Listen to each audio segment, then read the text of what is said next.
আবারও এক সাংবাদিকের উপর চটেছেন মার্কিন প্রেসিডেন্ট ডোনাল্ড ট্রাম্প। ওই সাংবাদিককে বলেছেন, তুমি একজন ভীষণ খারাপ সাংবাদিক। মঙ্গলবার হোয়াইট হাউসে সৌদি ক্রাউন প্রিন্স মোহাম্মদ বিন সালমানের সঙ্গে সাক্ষাৎ করেন ট্রাম্প। সে সময় ব্রিফিংয়ে এবিসি নিউজের একজন সাংবাদিক প্রশ্ন করেন, মিস্টার প্রেসিডেন্ট, কংগ্রেসের অপেক্ষা না করে এখনই কেন এপিস্টন সংক্রান্ত নথি প্রকাশ করা যায় না? জবাবে ট্রাম্প বলেন, You could even ask that same exact question nicely. You're all psyched up. Somebody psyched you over at ABC. They're going to psych it. সমস্যা প্রশ্নে নয়, তোমার ভঙ্গিতে। আমি মনে করি তুমি একজন ভীষণ খারাপ সাংবাদিক। অত্যন্ত সম্মানিত ব্যক্তির সঙ্গে কথা বলতে গিয়ে তুমি যেভাবে এই ধরনের অসভ্য প্রশ্ন করছো, সেটা আমি সহ্য করতে পারি না। এই প্রশ্নকে সুন্দরভাবে করতে পারতে।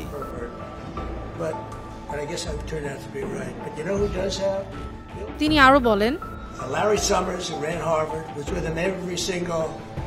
অ্যাপস্টিনের সঙ্গে কোনো সম্পর্ক রাখিনি। বহু বছর আগে তাকে আমার ক্লাব থেকে বের করে দিয়েছিলাম, কারণ সে অশ্লীল কাজ করত। কিন্তু যারা সত্যি তার সঙ্গে সময় কাটিয়েছে, বিল ক্লিন্টন, ল্যারি সামার্স, তারা সব সময় তার সঙ্গে ছিল। আমি কখনো যাইনি। অনেকেই তার বন্ধু ছিল, কিন্তু তাদের নিয়ে কেউ প্রশ্ন তোলে না। তোমরা শুধু অ্যাপস্টিন ফাইল নিয়ে ছলছল করছো।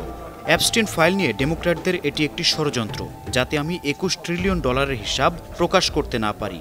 অ্যাপস্টিন ডেমোক্র্যাটদের অনেক টাকা দিয়েছে, আমাকে কোনো টাকা দেয়নি। এবিসি নিউজও এই ষড়যন্ত্রের অংশ।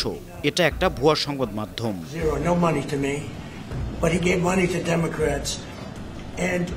People are wise to your hoax, and ABC's your company, your crappy company, is one of the perpetrators. And I'll tell you something.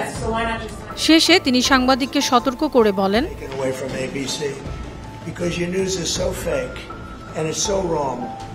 তোমার প্রশ্ন করার ধরন খুব খারাপ। তোমাকে শিখতে হবে কিভাবে ভালো সাংবাদিক হওয়া যায়।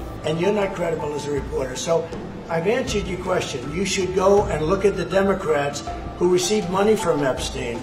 আন্তর্জাতিক ডেস্ক, বানো TV. But I think the way you ask a question with the anger and the meanness is terrible. You ought to go back and learn how to be a reporter.